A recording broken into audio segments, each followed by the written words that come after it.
Hello everyone, welcome back to my YouTube channel. आज की इस वीडियो में हम बात करेंगे कि बीपीटी थर्ड ईयर में कौन कौन से सब्जेक्ट्स हैं, उन सब्जेक्ट्स के लिए हमें कौन सी बुक प्रेफर करनी चाहिए and also a quick review about each and every subject. So let's begin with the video. BPT third year में आपके टोटल 6 सब्जेक्ट्स होते हैं। कौन कौन से? Neurology, orthopaedics, biomechanics, PT neuro, PT ortho and PDP. PDP is physical evaluation, diagnosis and prescription, जिसमें से आपका PT neuro, PT ortho and PDP जो है वो प्रैक्टिकल सब्जेक्ट है। अब हम बात करें इसके मार्क्स डिस्ट्रीब्यूशन की, तो जो न्यूरो है, ऑर्थो है एंड बायोमैकेनिक्स है, इसमें 80 मार्क्स का आपका थ्योरी होता है एंड 20 मार्क्स का इंटरनल मार्क्स आपको मिलते हैं। टोटल 100 मार्क्स का पेपर होता है ये। वेयर एज अगर मैं प्रैक्टिकल सब्जेक्ट्स की बात करूं तो PT neuro, PT ortho and PDP 100 marks के पेपर होते हैं एंड आपका 100 मार्क्स का ही प्रैक्टिकल और इंटरनल मार्क्स मिला के टोटल ये 200 मार्क्स का पेपर होता है। नेक्स्ट हम बात करते हैं कि कौन से सब्जेक्ट के लिए हमें कौन सी बुक प्रेफर करनी चाहिए।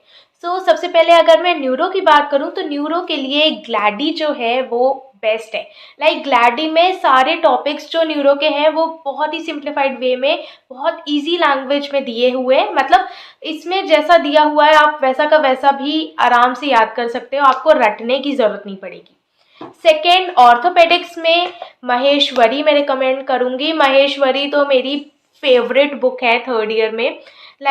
इसमें भी वैसा ही है जैसे मैंने ग्लैडिम बताया, बिल्कुल सिंप्लीफाइड वे में दिया हुआ है, सारे टॉपिक्स आपको मिल जाएंगे इसमें। ऑर्थोपेडिक्स के लिए महेश्वरी। फिर आता है हमारा बायोमैकेनिक्स। बायोमैकेनिक्स के लिए सिंथिया सी नॉर्किन है। सिंथिया सी नॉर्किन में आपको सारे टॉपिक्स मिल जाएंगे जो जो आपके सिलेबस में है। ये बुक थोड़ी सी टफ है, इसमें जो लैंग्वेज है वो आपको थोड़ी सी टफ लग सकती है, बट इट्स ओके। इसमें आपको सारे टॉपिक्स एटलीस्ट मिल जाएंगे। कुछ बेसिक टॉपिक्स के लिए आप डीना गार्डनर को भी प्रेफर कर सकते हो। इसमें बेसिक टॉपिक्स बहुत अच्छे से, बहुत ईजी लैंग्वेज में दिए गए हैं। सेकेंड सब्जेक्ट है हमारा पीटी ऑर्थो। तो पीटी ऑर्थो के लिए मैं आपको रिकमेंड करूंगी जयंत जोशी। जयंत जोशी में जो पीटी मैनेजमेंट दिया हुआ है ना ऑर्थोपेडिक कंडीशंस के लिए, वो इतना अच्छा दिया हुआ है। मतलब अगर आप सिर्फ रीड करोगे एंड आपको पूरा समझ में आ जाएगा, आपको कुछ भी रटने की ज़रूरत नहीं है। अगर आप पोस्टिंग्स पे जाते हो या पेशेंट्स देखते हो तो आप ये सारी चीज़ें जो इसमें दी हुई है मैनेजमेंट में, वो आप उनमें अप्लाई कर सकते हो। तो Jayant Joshi is made for you. Jayant Joshi PT ortho के लिए बेस्ट बुक है। नेक्स्ट, अगर मैं पीडीपी के लिए बुक बताऊं तो पीडीपी के लिए मैं गोयल का वॉल्यूम 3 रिकमेंड करूंगी। बहुत सारे लोग ऐसा बोलते हैं कि गोयल की बुक्स अच्छी नहीं है, बट गोयल का जो वॉल्यूम 3 है उसमें आपको पीडीपी के सारे टॉपिक्स मिल जाएंगे एंड बहुत ईजी लैंग्वेज में मिलेंगे, इसलिए मैं गोयल का वॉल्यूम 3 बता रही हूँ।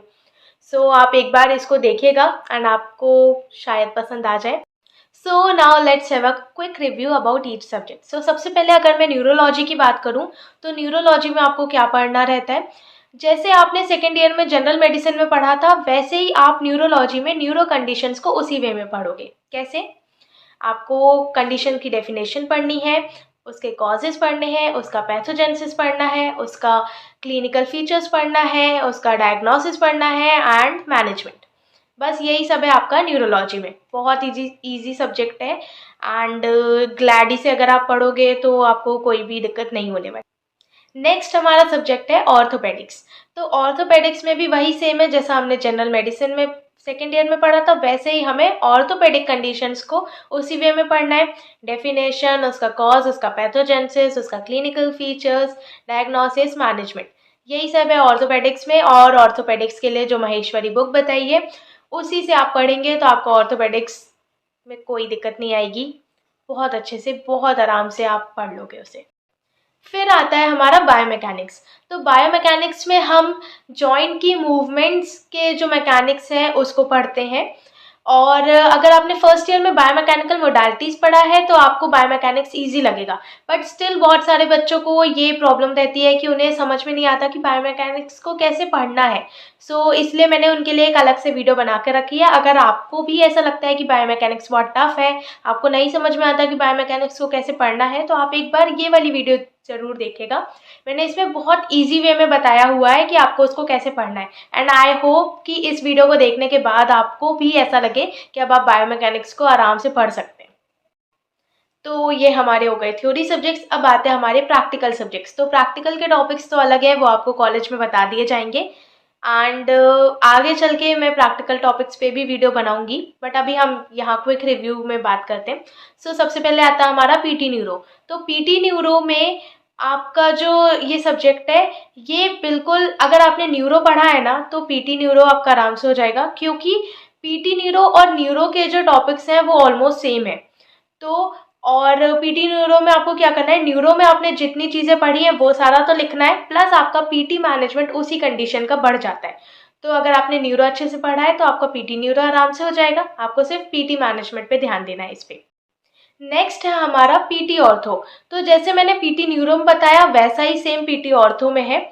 अगर आपने ऑर्थोपेडिक्स को अच्छे से पढ़ा है तो आपका पीटी ऑर्थो आराम से हो जाएगा, क्योंकि पीटी ऑर्थो में आपको सिर्फ पीटी मैनेजमेंट उस कंडीशन का पढ़ना है, बाकी पूरा सेम आपका ऑर्थो में है, क्योंकि ऑर्थो और पीटी ऑर्थो के जो टॉपिक्स हैं वो ऑलमोस्ट सेम रहते हैं।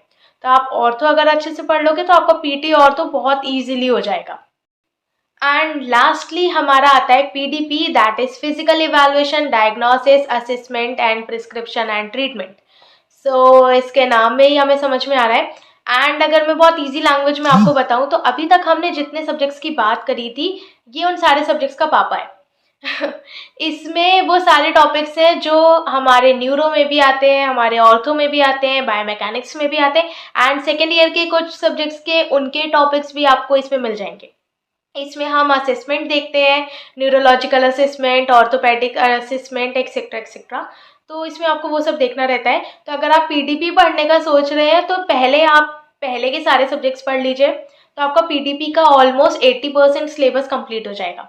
एंड लास्ट 20% सिलेबस जो रहेगा वो बस एक्स्ट्रा है, तो वो भी आपका ऐसे ही प्रैक्टिकल वे में हो जाता है। बस यही सब था बीपीटी थर्ड ईयर सब्जेक्ट्स के बारे में।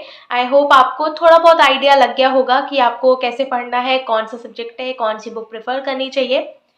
This is all about BPT third year subjects. I hope आपको थोड़ा बहुत आइडिया लग गया होगा कि बीपीटी थर्ड ईयर में कौन कौन से सब्जेक्ट्स हैं, किस सब्जेक्ट्स में कौन सी बुक प्रेफर करनी है, एंड कौन से सब्जेक्ट में हमें कैसे पढ़ना है, एंड वो सब्जेक्ट कैसा है।